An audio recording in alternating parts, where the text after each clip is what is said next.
চলছে, বাংলাদেশের প্রধান দুইটি রাজনৈতিক দল রয়েছে, সামনে আরেকটি জাতীয় সংসদ নির্বাচন। ঠিক এই মুহূর্তে দাঁড়িয়ে তরুণ সমাজের একজন প্রতিনিধি হিসেবে আমরা কি চাই এবং কি চিন্তা করি সেটি নিয়ে আজকে কিছু কথা বলতে চাই। এই কথাগুলো কোনো রাজনৈতিক দলের পক্ষে বা বিপক্ষে নয়। আমি আমার ব্যক্তিগত জায়গা থেকে কি মনে করি, আমার সেই মনের ভাবটুকুই আজকে আমার এই কথাগুলো।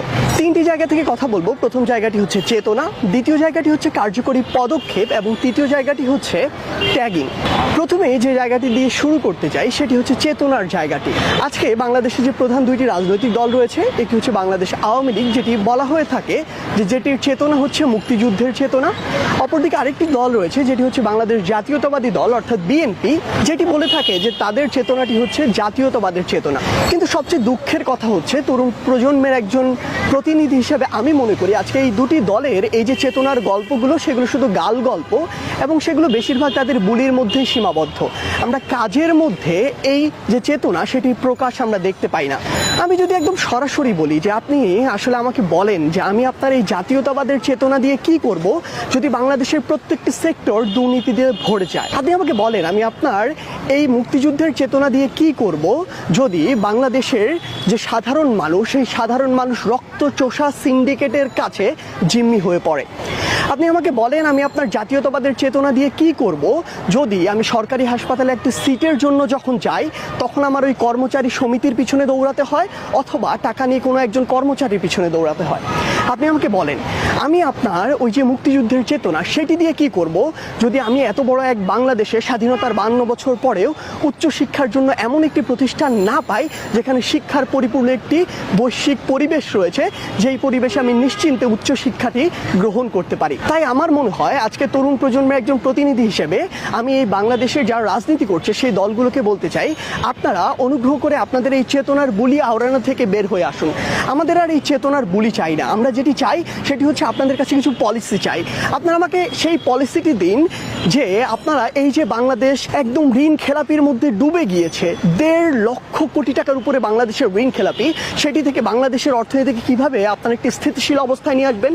আপনারা আমাকে পলিসি দিন কিভাবে বাংলাদেশের স্বাস্থ্য সেবা ওই গ্রামের প্রত্যন্ত মানুষটির কাছেও আপনারা সুন্দরভাবে পৌঁছে দেবেন।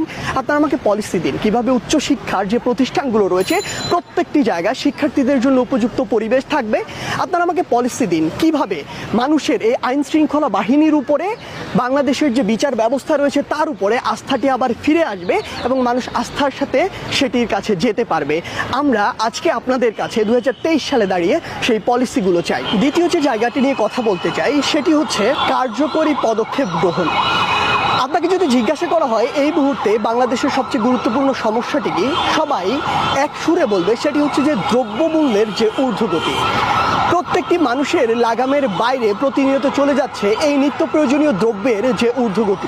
আপনি লক্ষ্য করুন তো এটি আসলে এই ঊর্ধ্বগতিটি শুরু হলো কখন থেকে, যখন দেখা গেল এক রাতের ব্যবধানে ওই জ্বালানি তেলের মূল্যটি প্রায় 1.5 গুণ বৃদ্ধি পেল। তারপর থেকে এই দ্রব্যমূল্যের ঊর্ধ্বগতি শুরু হলো, কারণ ওই জ্বালানি তেলের মূল্যর সাথে আসলে আপনার প্রত্যেকটি সেক্টর জড়িত।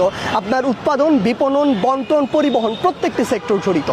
আচ্ছা, ওই জ্বালানি তেলের মূল্যটি আসলে কেন বৃদ্ধি করতে হলো এক রাতেই? কারণ IMF থেকে একটি শর্ত দেয়া হলো যে আমরা যদি IMF থেকে লোন পেতে চাই একটি শর্ত হচ্ছে যে আমাদের এই যে জ্বালানি তেলের মূল্যটি সেটি সমন্বয় করতে হবে। আচ্ছা, আমাদের IMF থেকে আসলে লোনের কেন প্রয়োজন হলো? কারণ দেখা গেল যে আমাদের এই বাংলাদেশে হঠাৎ করে একটি রিজার্ভের যে পতন সেটি শুরু হলো। আমাদের বাংলাদেশে ডলারের যে সংকট সেটি তৈরি হলো। আমাদের এই ডলার বা রিজার্ভটি খুব বেশি প্রয়োজন দেশের যে অর্থনীতি সেটিকে স্থিতিশীল রাখার জন্য। আমরা আমাদের বৈদেশিক যত আমদানি করি সেটি আমরা ডলারে যেহেতু অর্থটি পরিশোধ করি, এটি আমাদের অনেক বেশি প্রয়োজন। কিন্তু হঠাৎ করে যখন এই সংকটটি দেখা দিল তখন আমাদেরকে IMF এর দ্বারস্থ হতে হলো। কিন্তু আপনি যদি লক্ষ্য করেন আসলে আমরা IMF থেকে যে পরিমাণ লোন নিয়েছি সেই পরিমাণ বা তার কাছাকাছি পরিমাণ প্রতি বছর বাংলাদেশ থেকে অর্থ পাচার হয়।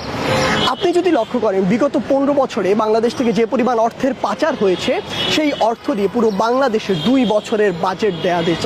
তাহলে আমরা আজকে সেই অর্থ পাচারকারীদের বিরুদ্ধে কার্যকরী ব্যবস্থা না নিয়ে কেন IMF এর লোনের দিকে দ্বারস্থ হলাম? আসলে আপনারা যদি দেখেন যে এই অর্থটা আসলে কারা পাচার করছে, এই অর্থটা পাচার করছে বাংলাদেশের বড় বড় কিছু ব্যবসায়ী, অর্থটি পাচার করছে কিছু ব্যক্তিত্ব যারা MP বা মন্ত্রী পদে রয়েছে, অর্থ পাচার করছে কিছু দুর্নীতিবাজ আমলা। আমি ধরে নিলাম এই যে যারা আমলা রয়েছে, এমপি মন্ত্রী রয়েছে, তারা তো ক্ষমতাসীনের সাথে সম্পৃক্ত দলগুলোর সাথে, এই জন্য তাদের বিরুদ্ধে ব্যবস্থা নেওয়া যাচ্ছে না। কিন্তু আজকে যারা বড় বড় ব্যবসায়ী, তারাই তো সবচেয়ে বড় পরিমাণ অর্থটি বিদেশে পাচার করছে। আমরা দেখেছি এস আলম গ্রুপের যে কলঙ্কটি, সেটির কথা। তাহলে তাদের বিরুদ্ধে কেন ব্যবস্থা নেওয়া যাচ্ছে না? কারণটি হচ্ছে, দুইটি গুরুত্বপূর্ণ কারণ রয়েছে আমার মনে হয়। একটি হচ্ছে যে এখানে একটি স্বজন প্রীতি করা হচ্ছে, এবং দ্বিতীয়টি আজকের যারা ব্যবসায়ী, আসলে সেই ব্যবসায়ীরা টাকার বিনিময়ে প্রতিনিয়ত হয়ে উঠছে এক একজন রাজনীতিবিদ। আর আমরা যারা লোভী রাজনীতিবিদ, তারা ওই অর্থের লোভে প্রত্যেক দিন হয়ে উঠছে এক একজন ব্যবসায়ী। তাই এই যে দুইটি গ্রুপ রয়েছে, তারা এক পক্ষ আরেক পক্ষের বিরুদ্ধে গিয়ে কোনো ব্যবস্থা গ্রহণ করতে পারছে না। আর স্বজন প্রীতির মতো একটি গুরুত্বপূর্ণ কারণ তো রয়েছে, যার সার্বিক কারণে আজকে যে আমাদের যে রিজার্ভটি, সেটি প্রতিনিয়ত ফল করছে। কিন্তু আমরা তরুণ প্রজন্ম আজকে চাই, এই যে যারা হাজার হাজার কোটি টাকা দেশের বাইরে পাচার করছে, এই যে যারা বাংলাদেশের ব্যাংকগুলো থেকে লোনগুলো নিয়ে 1,56,000 কোটি টাকার ঋণ খেলাপি হয়েছে, তাদের বিরুদ্ধে কার্যকরী ব্যবস্থা নেওয়া হোক। কারণ এই টাকাগুলো জনগণের টাকা। এই টাকাগুলো যদি ফেরত না হয়, এই সামগ্রিক ক্ষতিটি আসলে দেশের হবে। তাই আপনারা যেই দলই ক্ষমতায় আসুন না কেন, অন্তত আজকের তরুণ সমাজের আপনাদের কাছে চাওয়া, এই মানুষগুলো, এই যে অপরাধীগুলো, এই যে দুষ্কৃতিকারীগুলো, এই যে দুর্নীতিবাজগুলো, তাদের বিরুদ্ধে কার্যকরী পদক্ষেপটি আপনারা নিন। তৃতীয় যে জায়গাটি নিয়ে কথা বলতে চাই, সেটি হচ্ছে ট্যাগিং। আমরা দেখি এখন যেমন আওয়ামী লীগ ক্ষমতায় রয়েছে, আমরা আওয়ামী লীগ কিংবা আওয়ামী লীগের কোনো এমপি মন্ত্রীর যদি সমালোচনা করে কিছু একটি বলি, তখন আমাদেরকে বিভিন্ন ট্যাগ দেওয়া হয়। ঠিক একইভাবে আমার এটি মনে হয়, যদি বিএনপি বা অন্য কোনো দল ক্ষমতা আসে, তখনও যদি তাদের সমালোচনা করা হয়, তখন তারাও হয়তো আমাদেরকে কোনো একটি ট্যাগ দিয়ে দিবে। কিন্তু আমার মনে হয় যে বাংলাদেশের প্রত্যেকটি রাজনৈতিক দলের এই চিন্তাধারা থেকে বের হয়ে আসা উচিত। ছোট্ট যদি একটা গল্প বলি, আসলে আমার যখন জন্ম হয়েছিল তখন আওয়ামী লীগ ক্ষমতায় ছিল। আমি সেই 97-98 কথা বলছি। এরপরে যখন বিএনপি ক্ষমতা আসলো, আমি হয়তো হাফ প্যান্ট পরে খেলাধুলা করি অথবা স্কুলে মাত্র যাওয়া শুরু করেছি। এরপর যখন আবার হাই স্কুলে ভর্তি হলাম, তখন থেকে শুরু করে কলেজ, বিশ্ববিদ্যালয়, প্রত্যেকটি ধাপে বিগত 15 বছর ধরে বাংলাদেশের ক্ষমতায় রয়েছে আওয়ামী লীগ। আমরা যদি লক্ষ্য করি, আসলে এই বিশ্ববিদ্যালয়ে কিংবা এই 15 বছর আমরা যেই কালচারে আসলে বড় হয়েছি, আমরা কয়েকটি নামই শুনেছি। সে নামগুলো হচ্ছে আওয়ামী লীগ, ছাত্রলীগ, যুবলীগ, স্বেচ্ছাসেবক লীগ। আমরা সত্যি বলতে বাংলাদেশের যে প্রধান বিরোধী দল বিএনপি, তাদেরও নাম খুব একটা শুনিনি। সেখানে বিএনপির পরে গিয়ে ওই জামাত, শিবির, এদের আসলে সংস্পর্শে আসার আমার মনে হয় না যে তরুণ সমাজে সেই সুযোগটি কখনো হয়ে উঠেছে। সেগুলো ওর আসলে প্রশ্নই আসে না। তারপরও যখন আমরা যে কোনো একটি বিষয়ে একটু সমালোচনা করি কিংবা আমি আমার মতামতটি তুলে ধরার চেষ্টা করি, যেটি হয়তো ক্ষমতাসীন কোনো একটি দলের বিরুদ্ধে গিয়েছে, তখনই সবচেয়ে শর্টকাট ওয়েতে যেটা করা হয় যে আমাদেরকে দমিয়ে দেওয়ার জন্য একটি ট্যাগ দিয়ে দেওয়া হয়। আমার মনে হয় আমরা যখন আমাদের বন্ধুদের সাথে কথা বলি, জুনিয়র সিনিয়রদের সাথে কথা বলি, তাদের অনুভূতিটি হচ্ছে এই জিনিসটা হচ্ছে সবচেয়ে একটি ডিসগাস্টিং জিনিস, যেটি আমাদের কাছে অনেক বেশি বিরক্তিকর মনে হয়। আমার মনে হয় যে এই সমালোচনা করার বা আমার ব্যক্তিমতটি তুলে ধরার এই যে অধিকারটি, এটি আমাকে অবশ্যই দেওয়া উচিত। আরেকটি কথা, সেটি হচ্ছে যে স্বাধীনতার 52 বছর পরে এসে একটি মানুষ স্বাধীনতা বিরোধী আসলে কিভাবে হবে? স্বাধীনতা চায় না এমন কোনো মানুষ আসলে সম্ভব কিনা? আমরা আমাদের বাক স্বাধীনতা নিয়ে এত কথা বলি, সেখানে সার্বিক স্বাধীনতা আমি চাইবো না, এটি কিভাবে হতে পারে? আর সেই স্বাধীনতার মুক্তিযুদ্ধ বিরোধী যখন বলা হয়, আমার এই মুক্তিযুদ্ধের সময় আমার তো দূরের কথা, আমার বাবারও জন্ম হয়নি, আমার দাদার সময় ছিল সেটির বিরোধী আসলে আমি কিভাবে হতে পারি, কোন যুক্তিতে? এটি আমার কখনো বোধগম্য হয় না। তাই আমার মনে হয় যে আমাদের এই যে সহজ পন্থাগুলো, সেগুলো থেকে বের হয়ে আসা উচিত। বরং যদি সরকারের পক্ষ থেকে বা ক্ষমতাসীন দলের পক্ষ থেকে কোনো একটি স্টেটমেন্ট দেওয়া হয় যেটির সাথে আমি দ্বিমত পোষণ করছি, আমি ভুল হতেই পারে, আমি অস্বীকার করছি না যে আমার সব কিছু ঠিক। আমি যদি ভুল হই, আমার মনে হয় উপযুক্ত তথ্য প্রমাণের ভিত্তিতে আমি যে ভুল, সেটি সংশোধন করে দেওয়া উচিত এবং আমাকে সঠিক তথ্যটি দেওয়া উচিত। তাহলে এই তরুণ সমাজের আপনি কাছে আসতে পারবেন। পরিশেষে একটি কথাই বলতে চাই, আসলে স্বাধীনতার 52 বছর গিয়েছে, বাংলাদেশের রাজনীতি চলছে। এই 52 বছরে তরুণ সমাজের চিন্তার অনেক বেশি পার্থক্য হয়েছে। আমি যখন বিশ্ববিদ্যালয়ে মাস্টার্সে পড়ি, তখন আমার যে চিন্তা ভাবনা, সেটি আমার বিশ্ববিদ্যালয়ের প্রথম বর্ষে একজন শিক্ষার্থীর সাথে আমি মিল পাইনি, অনেক পার্থক্য পেয়েছি।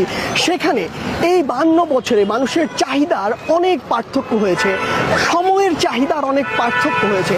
আমার মনে হয় বাংলাদেশের যে রাজনৈতিক দলগুলো, সেগুলোর তাদের এই প্রথাগত যে রাজনীতি, যে তাদের যে কালচার, কিছু কিছু নোংরা কালচার, এগুলো থেকে বের হয়ে আসা উচিত। আমরা কি চাই সেটি অনুধাবন করার চেষ্টাটুকু তাদের করা উচিত এবং সে অনুযায়ী তাদের ওই পদক্ষেপগুলো নেওয়া উচিত। এবং সবশেষে এটিই বলবো, আপনি যদি মনে করেন বাংলাদেশ একটি গণতান্ত্রিক দেশ, আপনি যদি মনে করেন জনগণ সর্বময় ক্ষমতার অধিকারী, তাহলে আপনাকে জনগণকে কথা বলার এই অধিকারটুকু দিতে হবে। তাহলে জনগণের কথা শোনার, দ্বিমত শোনার মানসিকতা আপনার থাকতে হবে। তাহলে জনগণের সমালোচনা নেয়ার মানসিকতা আপনার থাকতে হবে। যদি না পারেন, তাহলে বাংলাদেশের তরুণ প্রজন্ম মনে করে রাজনীতি আপনার জন্য নয়। ধন্যবাদ। তবে যাই হোক প্রিয় দর্শক, এ বিষয়ে আপনার মতামত অবশ্যই কমেন্টে জানিয়ে দিবেন।